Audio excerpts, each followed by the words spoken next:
Praise the lord. దేవుని ఘనమైన నామమునకు మహిమ కలుగునుగాక. ప్రభు నామమున మీ అందరికీ హృదయపూర్వక వందనాలు. ఈ ఉదయకాలము దేవుని వాక్యాన్ని విందాం. ద్వితీయోపదేశకాండము 30వ అధ్యాయము 20వ వచనము.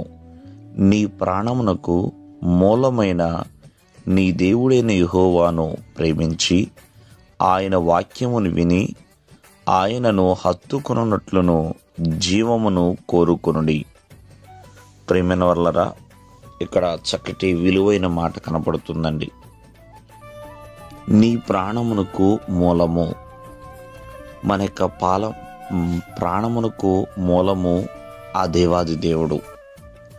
ఎందుకంటే ప్రాణము నిలవాలన్నా, ప్రాణము పోవాలన్నా అది దేవుని యొక్క ఆజ్ఞను బట్టే ఉంటుందండి.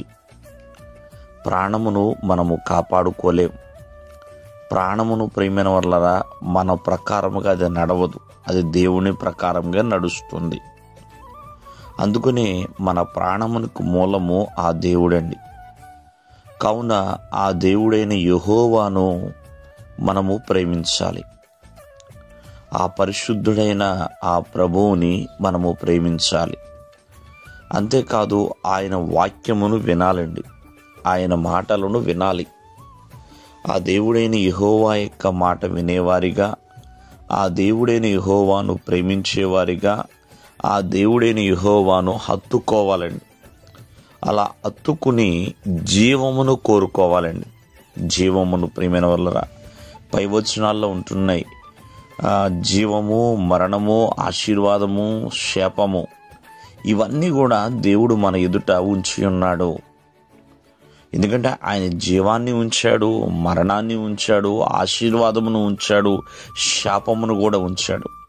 కానీ ఏది కోరుకుంటున్నాం? మరి జీవము కలిగి ఉంటేనే ఆశీర్వాదమును అనుభవించగలుగుతాం. కావున మనము మన ప్రాణాలకి ఆధారమైన ఆ దేవుణ్ణి ప్రేమైన వల్లరా ప్రేమించేవారిగా ఉండాలి. అంతేకాదు ఆయన మాట వినేవారిగా ఉండాలి. ఆయనను హత్తుకుని జీవించేవారిగా ఉండాలని దేవుని యొక్క వాక్యము సెలవిస్తుంది. ఈ 3 పనులు మన జీవితంలో చాలా ప్రాముఖ్యము. జీవమునే కాదండి, నిత్య జీవమును కూడా ఆయన ప్రసాదించువాడు. ఆయన దగ్గర అటువంటి సామర్థ్యం ఉన్నదండి. కావున ఈ ఉదయకాలం ముందు ప్రతి ఒక్కరూ కూడా మన ఎదుట ఉంచున్నవి మనం ఏమైతే వింటున్నామో ఆ ప్రకారం నడిస్తే జీవమును, నిత్య జీవాన్ని పొందుకోగలుగుతాం. దేవుడు మిమ్మను ఆశీర్వదించునుగాక. ఆమేన్.